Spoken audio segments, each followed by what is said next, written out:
When art therapist Celeste Morgan catches her fiancé cheating at their own engagement party, her perfect world shatters in seconds. But fate has other plans when she collides with billionaire Sebastian Cain on a rain-soaked street, a man nursing his own devastating betrayal. What starts as a desperate business arrangement becomes something neither of them expected. Asterisk. Calling all love story lovers, today's episode is a roller coaster of emotions, fate, and one meeting that changes everything. Asterisk. Rain drummed against the floor-to-ceiling windows of the Grandview Hotel's ballroom, each droplet catching the warm amber light of crystal chandeliers. Celeste Morgan pressed her palm against the cool glass, watching the storm gather strength. Outside, while behind her, 200 guests celebrated what should have been the happiest night of her life. The emerald silk dress she'd chosen so carefully now felt like a costume for a play she no longer wanted to perform in. Ow. 3 years. 3 years of Sunday morning coffee in bed, of Nathan's terrible cooking attempts, of planning a future that had seemed as solid as the marble beneath her feet. The engagement ring caught the light as she flexed her fingers. The diamond Nathan had saved for months to buy, now feeling impossibly heavy. There you are. Helena's voice carried relief as she approached, champagne flutes balanced in her manicured hands. Your mother's been asking where the blushing bride-to-be disappeared to? Though between you and me, you look more terrified than blush. Helena's words died as she followed Celeste's gaze through the rain-streaked glass. On the garden terrace, sheltered beneath an ornate pergola draped with white roses, Nathan Cross had his hands tangled in another woman's auburn hair. Catherine Mills from his law firm arched into his embrace, her red dress a splash of crimson against the white flowers. The same hands that had proposed to Celeste just 3 months ago now traced the curve of Catherine's spine with desperate hunger.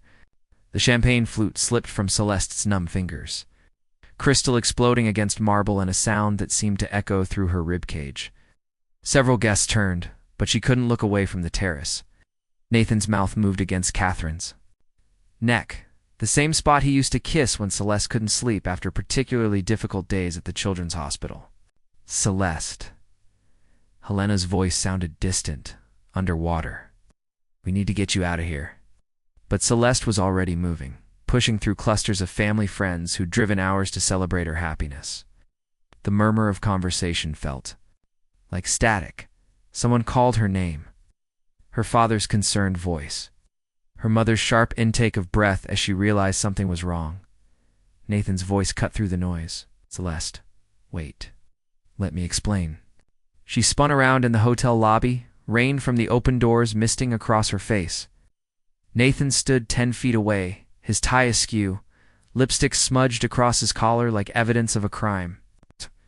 The man who'd promised her forever looked at her with guilt and something that might have been pity.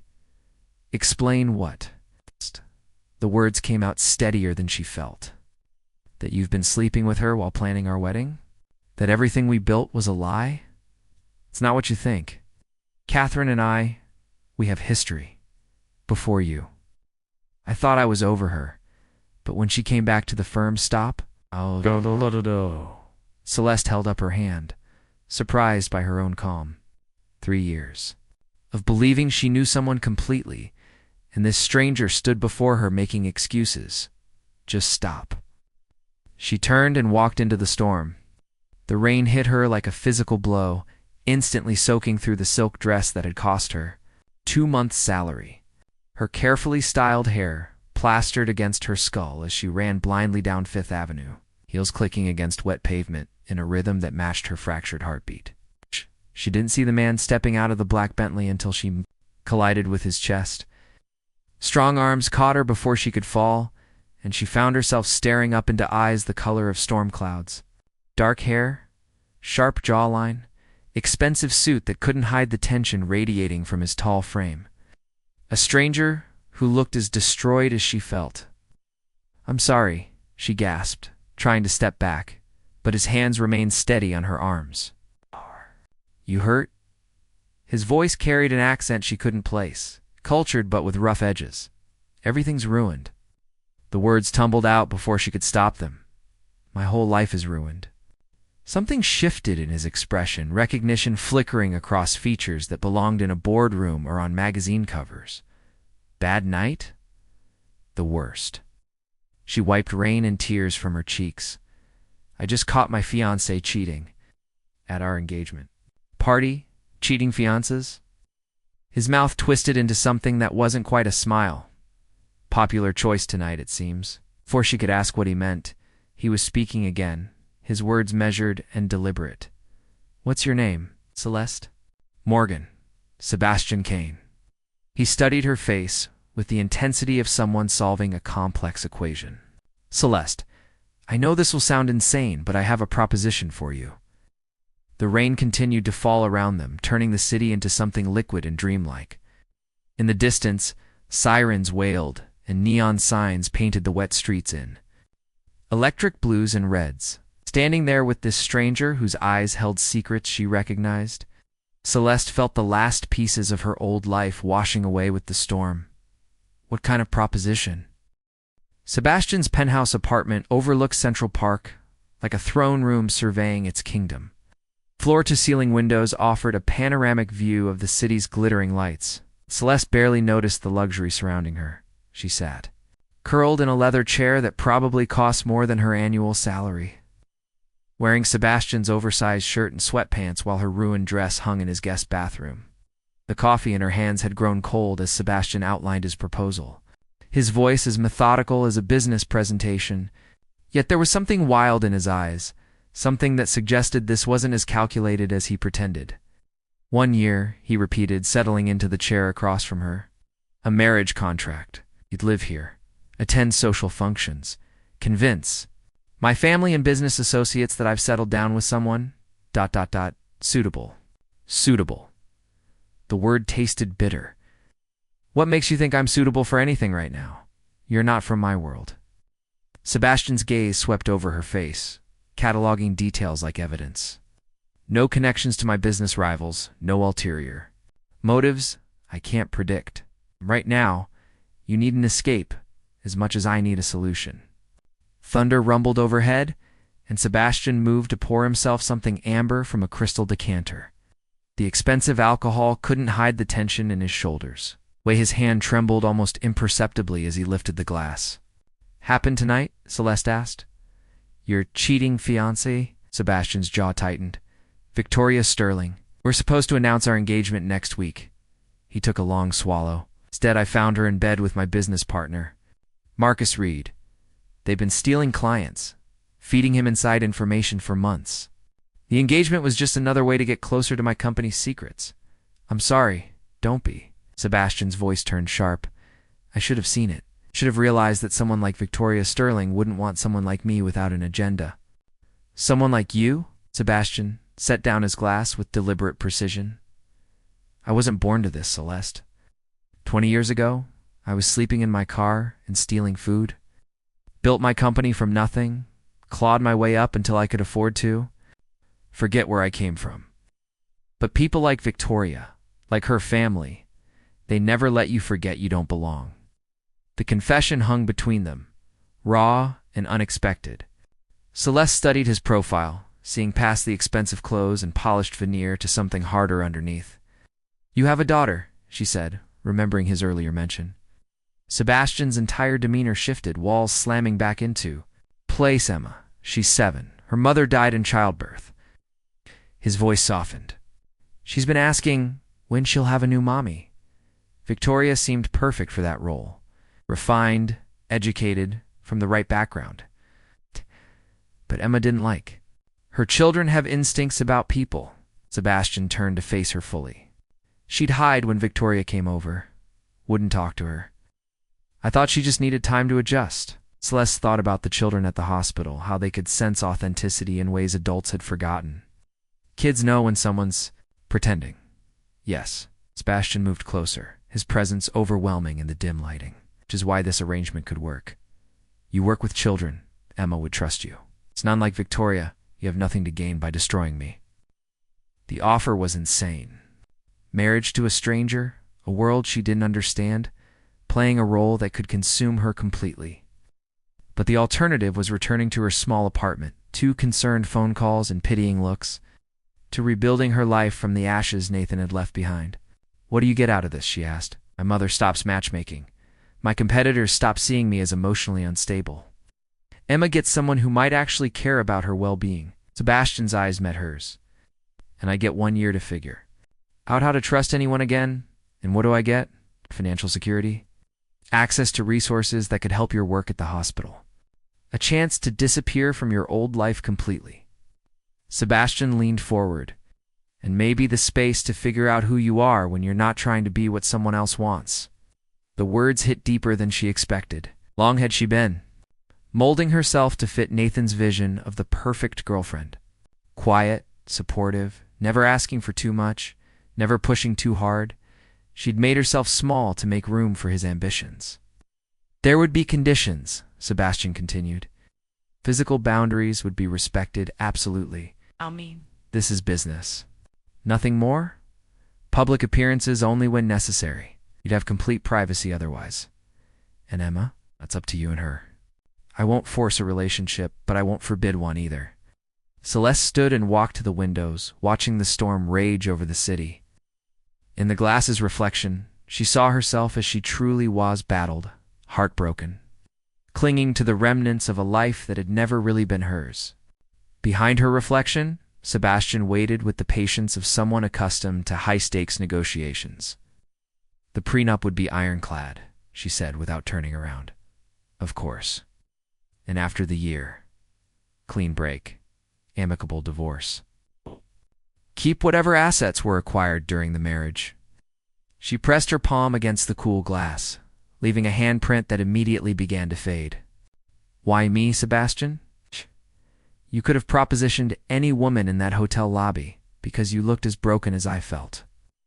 His voice was soft, almost vulnerable. "And because broken people understand each other's damage without trying to fix it." Celeste closed her eyes, feeling the weight of the decision settling over her like the storm outside.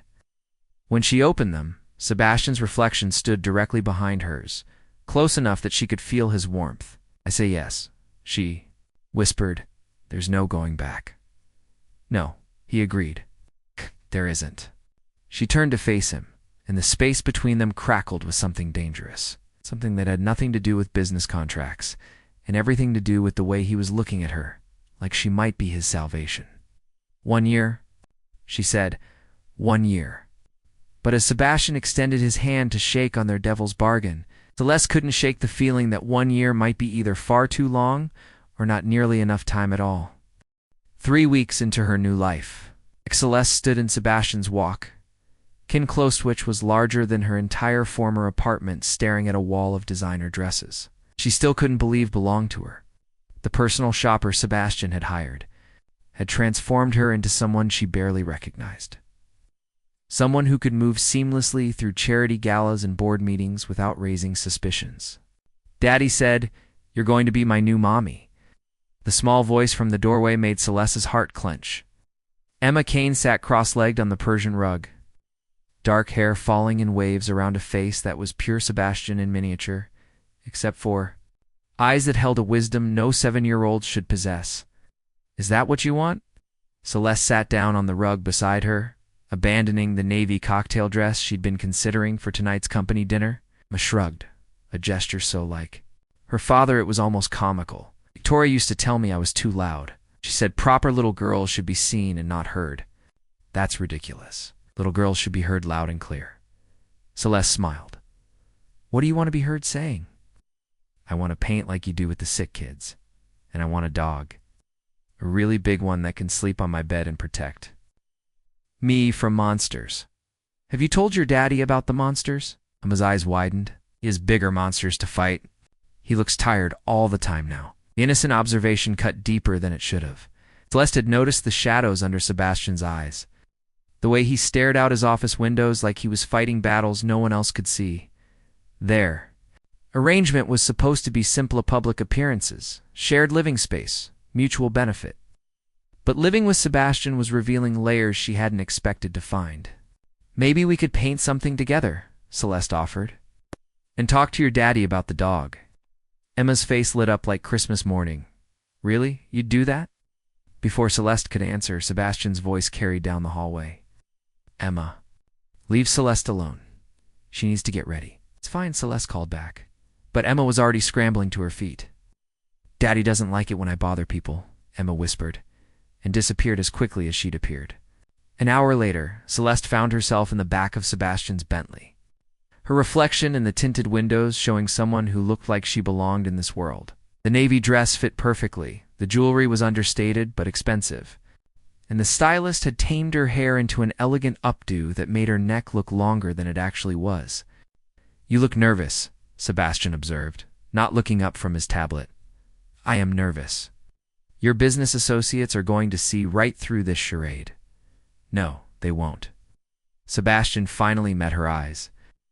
You underestimate how much people see what they want to see. They want to see me settled with an appropriate wife. You fit that image? The word appropriate stung more than it should have, like Victoria did. Sebastian's jaw tightened. Victoria fit the image they expected. You fit the reality of what I actually need. The distinction felt important. But before Celeste could explore it further, they were pulling up to the Metropolitan Club. Camera flashes exploded against the windows as photographers caught sight of Sebastian's arrival. Through the chaos, she could see elegantly dressed people streaming into the limestone building. Ready? Sebastian asked, pocketing his tablet. No, good. Overconfidence would be suspicious.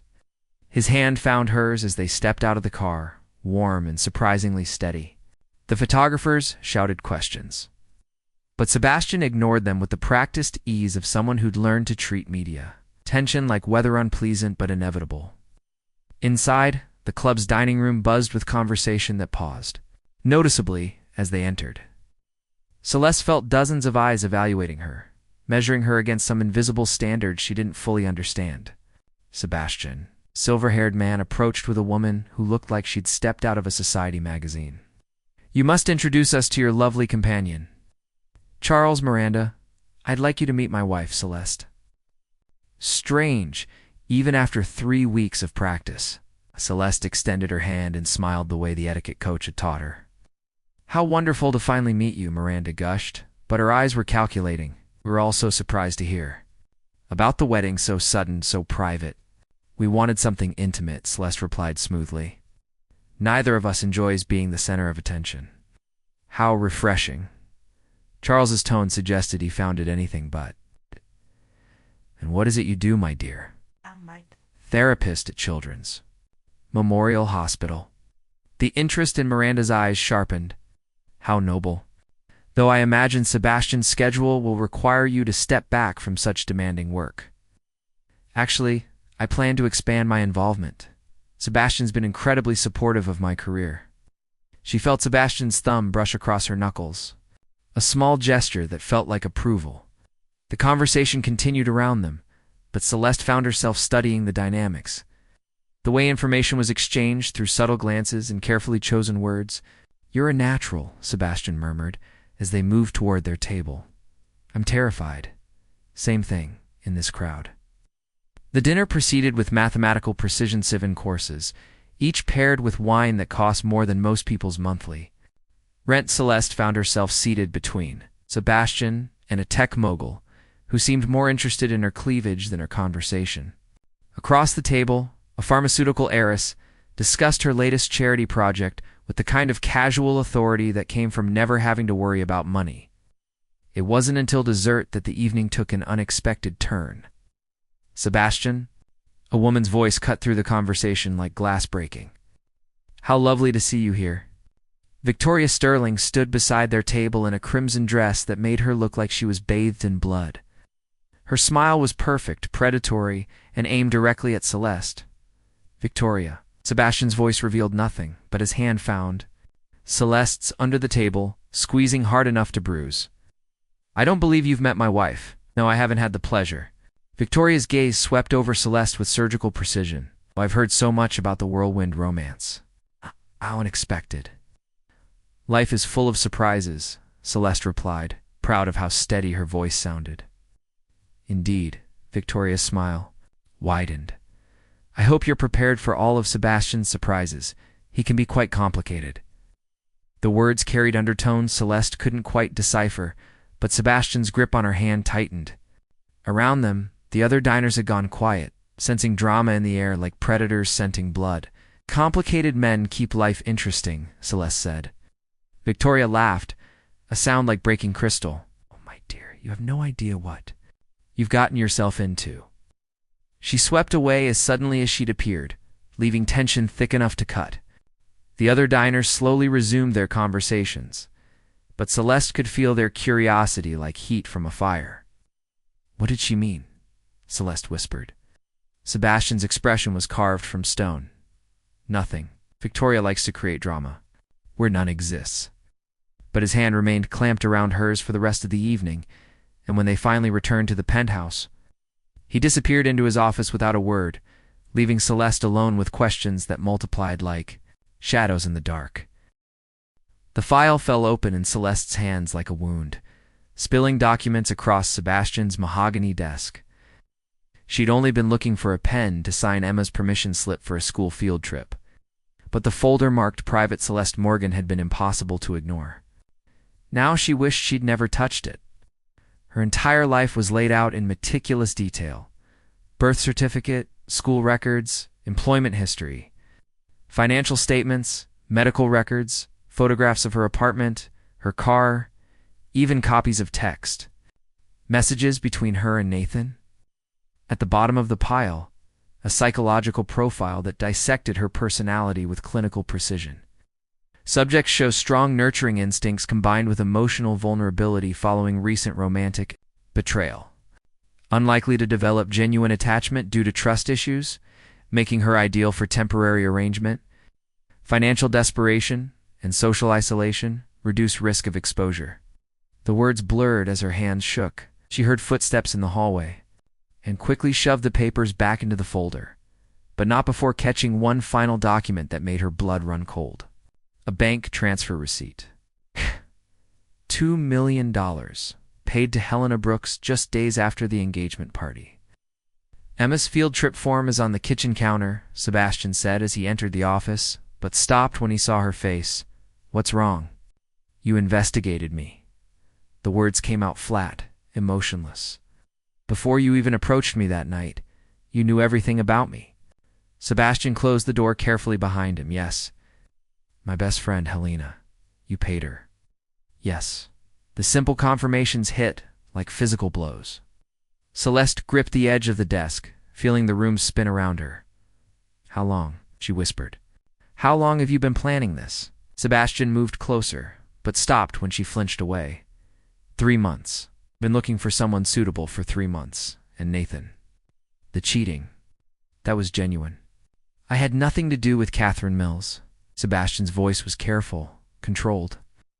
"But when my investigator informed me about the situation, I saw an opportunity. You manipulated me. That whole night, the rain finding me on the street. I was leaving my club when I got the call from my security team. They'd been monitoring the engagement party, waiting for the right moment." Sebastian sat heavily in his chair. "I wasn't planning to approach you so soon, but when I saw you running out of that hotel, desperate and broken, I knew it was perfect timing. Perfect timing." Celeste felt sick. Helena knew. She knew what you were planning. Helena needed money for her mother's cancer treatment. "I needed inside information about your situation. It was mutually beneficial." The clinical way he described the betrayal made it somehow worse. Celeste thought of all the times Helena had encouraged her to stay with Nathan despite her doubts. All the times she'd insisted on paying for spa treatments and dinners, keeping Celeste financially dependent and emotionally isolated. "She's been reporting to you about me. Weekly updates on your adjustment to the arrangement?" "Yes." "And Emma? Did you factor her into your calculations too?" Sebastian's mask finally cracked. "Emma was never part of the arrangement. Her feelings for you are genuine, but you knew I'd fall for her. The lonely art therapist who works with sick children, of course. I'd bond with your damaged daughter." "Emma isn't damaged. We're all damaged, Sebastian. It's the whole point, isn't it? You collected broken people because we're easier to manipulate." Sebastian stood abruptly pacing to the window. "You don't understand the position I was in. Victoria's betrayal wasn't just Personage and Marcus were positioning themselves to destroy my company. I needed stability, someone beyond suspicion, someone disposable. No. He turned back to her, and for the first time since she'd known him, Sebastian looked genuinely desperate. Not disposable. Essential. Don't. Celeste backed toward the door. Don't you dare try to make this about feelings. This was always business for you. It started as business. The admission hung between them, loaded with implications she wasn't ready to examine. Before Sebastian could say more, Emma's voice carried down the hallway. Celeste, are you okay? Did you sound upset? Sebastian and Celeste stared at each other, both realizing that Emma had heard at least part of their conversation. When Emma appeared in the doorway, her small face was pale with confusion. Why are you fighting? Emma asked, looking between them. Did Celeste do something bad like Victoria did? Oh. Sweetheart, Celeste managed, though her voice cracked. I didn't do anything bad. Then why are you crying? Hey. Celeste hadn't realized she was. She wiped her cheeks with the back of her hand, tasting salt and betrayal. Sometimes adults fight about complicated things, Sebastian said, moving toward his daughter. It doesn't mean anyone did anything wrong, but you look angry, like you did when Victoria left. Emma's lip trembled. Are you going to make Celeste leave too? The question shattered something in Celeste's chest. She knelt down to Emma's level, taking the little girl's hands in hers. I'm not going anywhere right now, okay? But Emma, I need you to understand something important. Sometimes the people we care about make choices that hurt us, even when they don't mean to. Like when Mommy died. The innocent question made both adults freeze. Emma rarely mentioned her mother, and never so directly. No, baby, your mommy didn't choose to leave you. She loved you very much. Celeste glanced at Sebastian, seeing pain flash across his features. But sometimes people do. Things that hurt the people they care about, and those things have consequences. Are you going to leave because Daddy hurt you? Out of the mouths of babes, Celeste felt the weight of responsibility settle over her like a lead blanket. This little girl had already lost so much, had already learned not to trust that the people she loved would stay. I don't know, Celeste said honestly. I need some time to think. How much time? I don't know that either. Emma nodded solemnly, then surprised them both by wrapping her arms around Celeste's neck. I love you, Emma whispered. Even if you have to go away. The words broke Celeste completely. She held Emma tight, breathing in the scent of her strawberry shampoo, memorizing the feeling of those small arms around her neck. When she finally pulled back, Sebastian was watching them with an expression she'd never seen before, longing, mixed with something that looked like grief. Emma, why don't you go pack your overnight bag? You're going to spend the weekend with Grandma Margaret. But I want to stay with Celeste. Pack your bag, Emma. Now, the authority in Sebastian's voice brooked no argument. Emma kissed Celeste's cheek and trudged out of the room, leaving the adults alone with the wreckage of their carefully constructed lies. You can't leave, Sebastian, said the moment Emma was out of earshot. Watch me. The contract was based on lies. I'm sure your expensive lawyers can find a way around that. Sebastian moved between her and the door, but didn't touch her. Celeste, please. Let me explain. Explain what? That you're exactly who I thought you were when we met. A man so damaged by betrayal that he turned into the thing that hurt him. The words hit their mark. Sebastian flinched as if she'd struck him. You're right, he said quietly. I became everything I hated. But somewhere in the middle of this arrangement, something changed. You changed everything, no. Celeste shook her head. You don't get to do this. You don't get to manipulate me with feelings after everything you've done. What if they're real feelings? Then you should have thought about that before you bought my best friend and turned my life into a lie. She pushed past him toward the door, but his voice stopped her. If you leave now, you'll destroy Emma. She's already lost one mother. Losing another will break something in her that might never heal. The words were designed to wound, and they found their mark perfectly. Celeste turned back to face him, seeing not the man she'd thought she was falling for, but the calculating predator who'd orchestrated her entire life. That, she said with deadly quiet, is exactly why I have to go.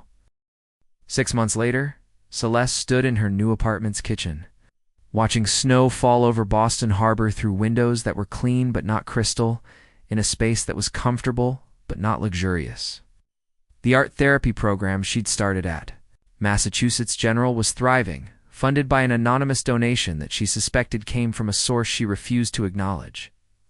The divorce papers lay unsigned on her counter, delivered 3 months ago by a courier who'd waited patiently. While she stared at them through her apartment door's security chain, Sebastian's lawyers had been generous in the settlement, more generous than the contract required, more generous than she deserved after abandoning their agreement.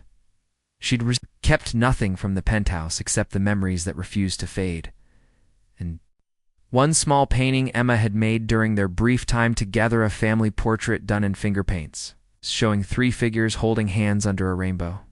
The painting sat on Celeste's mantelpiece like an accusation. The knock on her door came at exactly 7 p.m., just as it had every day for the past week.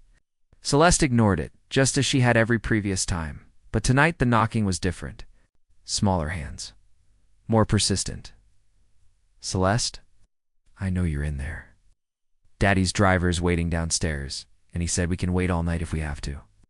Emma's voice through the door made Celeste's chest tighten. She hadn't seen the little girl since that awful day when everything had fallen apart.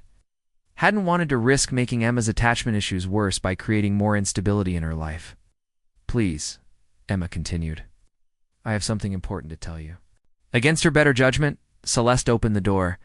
Emma stood in the hallway wearing a red winter coat that made her look even smaller than usual, her dark hair escaping from a knit hat. Behind her, Sebastian leaned against the wall with the exhausted posture of a man who'd been fighting a losing battle for months. "You came," Emma said, launching herself at Celeste's legs. "Emma, you shouldn't be here." Celeste looked over Emma's head at Sebastian, who had the decency to look uncomfortable about using his daughter as emotional leverage. "I told Daddy I wanted to see Boston," Emma said matter-of-factly, "but really I wanted to see you," he said. "You needed space, but I think you've had enough space now." The logic of a 7-year-old was devastating in its simplicity. Celeste felt her carefully constructed walls beginning to crumble. "Would you like some hot chocolate?" she found herself asking. "Yes, please. Daddy would like some too, but he's too proud to ask."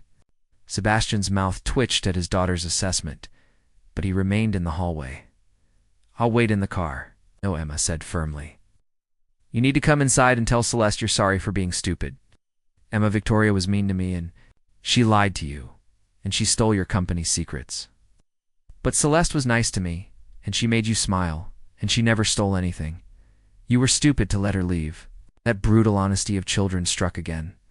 Sebastian ran a hand through his hair, and Celeste noticed it was longer than he used to wear it, less perfectly styled. "She's right," he said quietly. "I was stupid, among other things." Celeste stepped aside to let them in, wondering if she was making a terrible mistake. Her small apartment felt even smaller with Sebastian's imposing presence filling the space, though he moved carefully, as if afraid he might break something just by being there. "This is nice," Emma announced, exploring the living room. "Feels cozy, like a real home instead of a museum." The unconscious criticism of the penthouse stung, but Sebastian didn't react. He stood awkwardly by the kitchen counter while Celeste prepared hot chocolate, the silence stretching between them like a minefield. "I fired Helena," Sebastian said suddenly. Celeste's hand stilled on the mugs. "What?" "3 days after you left. I fired her from the consulting contract and made sure she was blacklisted from every major firm in the city. Sebastian, she sold her best friend for money. Some betrayals are unforgivable." The bitter irony wasn't lost on either of them. Sebastian had orchestrated the entire situation, yet he'd punished Helena for participating in it. The contradiction was so perfectly Sebastian that Celeste almost laughed. "In Victoria?" she asked. "In prison? Fraud, embezzlement, corporate espionage? She won't be a problem for anyone for the next 15 years. Emma had discovered the finger painting on the mantelpiece and was studying it with the intensity of an art critic. "I remember making this. You said families don't have to be perfect to be real." "I remember," Celeste said softly. "Are we still a family, even though you went away?" The question hung in the air like smoke. Celeste set down the hot chocolate mugs and knelt beside Emma, who was still staring at her own artwork. complicated, sweetheart. Sometimes people who love each other can't be together because they've hurt each other too much. But you still love us, right?" The innocent question was a knife between Celeste's ribs. She glanced at Sebastian, who was watching them with an expression that looked like barely controlled grief. "Yes," she whispered. "I still love you." "And you love Daddy too, even though he was stupid?" Celeste's throat closed. The truth was too complicated for a 7-year-old to understand. Too tangled in betrayal and manipulation, and the terrible realization that somewhere in the middle of Sebastian's elaborate deception, she had fallen genuinely, irrevocably in love with both him and his daughter. "It's complicated," she managed. Emma turned away from the painting to face her directly. "Daddy cries at night sometimes. I hear him in his office. And he doesn't eat very much anymore, and he yells at people. On the phone more than he used to." "Emma," Sebastian warned, but she continued undaunted. "He misses you, and I miss you. I think you miss us too, because you look sad." "I am sad," Celeste admitted. "But sometimes being sad is better than being hurt over and over again." "What? If Daddy promises not to hurt you anymore?" Sebastian moved closer, his voice rough with emotion. "Emma, it's not that simple. You say sorry, you promise to be better, and you don't do the stupid thing again. That's how it works when I mess up." The childlike logic was devastating in its clarity. Sebastian knelt down beside them, making them a small circle around the painting. "Because what I did wasn't just stupid, Emma. It was cruel. I hurt Celeste on purpose because I was scared of getting hurt myself. Like when I bite people when I'm scared at the doctor. Exactly like that. Except grown-ups should know better." Emma considered this gravely. "Did you learn better?" Sebastian's eyes met Celeste's over Emma's head, and she saw something she'd never seen before. Complete vulnerability. No walls, no calculations, just raw truth. "I learned that some things are worth risking everything for," he said quietly, "even if you might get hurt, especially then." "And what did you learn, Celeste?" Emma asked. The question caught her off guard. What had she learned? That love and manipulation could look identical from the inside. That trust, once broken, left scars that never fully healed. That sometimes the people who hurt you the most are the ones who know exactly where to aim. "I learned that I'm braver than I thought I was," she said finally. "And that running away doesn't make the love go away, it just makes it hurt more." Emma nodded as if this made perfect sense. "So why don't you just come home? Because home isn't a place, sweetheart. It's a feeling. I'm not sure that feeling is safe anymore." Sebastian flinched as if she'd struck him, but he didn't argue. Instead, he reached into his coat and pulled out a thick envelope. "I brought you something," he said, handing it to her. Inside were documents, legal papers, financial statements, and something that made her breath catch. The original investigation file on her. Every page marked with red ink. Every invasive detail crossed out and shredded. "I destroyed all copies," Sebastian said. "Every backup, every digital file, every physical document. Your privacy is yours again?" Celeste stared at the papers, seeing the systematic destruction of his insurance policy, his leverage, his control over her. "Why?" "Because I realize that loving someone means giving them the power to destroy you and trusting them not to use. I took that choice away from you. I'm trying to give it back." At the bottom of the envelope was something else, a new contract, written in Sebastian's careful handwriting rather than legal jargon. "I, Sebastian Cain, promise to tell Celeste Morgan the truth always, even when it hurts. I promise to respect her choices, even when they break my heart. I promise to earn back her trust one day at a time for as long as it takes, with no guarantees and no timeline. And if she can never trust me again, I promise to let her go completely, because that's what love actually means." Below it was a space for 2 signatures. "It's not legally binding," Sebastian said. "It's just a promise. From someone who's learned the difference between owning someone and loving them." Celeste read the contract 3 times, tears blurring the words. Emma had settled against her side, warm and trusting, while Sebastian waited with the terrible patience of a man who knew he deserved whatever answer she gave. I can't promise to forgive you quickly, Celeste said finally. I'm not asking you to, and I can't promise that this won't happen again. That I won't get scared and run when things get too real. I'm not asking for promises, just a chance. And Emma comes first. Always. If this affects her badly, I walk away for good. Agreed. Celeste looked down at the little girl who had fallen asleep against her shoulder, exhausted by the emotional weight of adult problems she was too young to fully understand. Then she looked at Sebastian, seeing past the expensive clothes and careful composure to the broken man underneath, was offering her his heart without conditions or contracts. One day at a time, she asked. One day at a time. She signed the contract with a shaking hand. And when Sebastian's fingers brushed hers as he took the pen, she didn't pull away. Outside, snow continued to fall over Boston Harbor, covering the city in pristine white that made everything look clean and new and possible. Inside the small apartment, 3 people who had learned that love was more complicated and more forgiving than any of them I'd imagined settled in to discover what came after happily ever after. It wasn't perfect. It wasn't easy, but it was real. And after everything they'd been through, real was enough. 5 years later, Emma's finger painting still hung on their mantelpiece, not in Sebastian's penthouse, which they'd sold, but in the house they'd bought. Together in Cambridge, with a yard big enough for the Great Dane that Emma had finally convinced them to adopt, the rainbow in the painting had faded slightly. But the 3 figures holding hands remained vibrant, a reminder that the most beautiful things were often created by the smallest, most honest hands. And if sometimes Celeste still woke in the middle of the night wondering if this happiness was real or another elaborate construction, Sebastian would find her in the kitchen making tea, and they would sit together in comfortable silence until the sun came up. Proof that some promises, once made with genuine hearts, were strong enough to last. Asterisk like this video if the story touched your heart. Subscribe for more emotional tales, and share with someone who believes in the power of true love. Let us know in the comments. We love connecting with our global community of romance lovers. The end.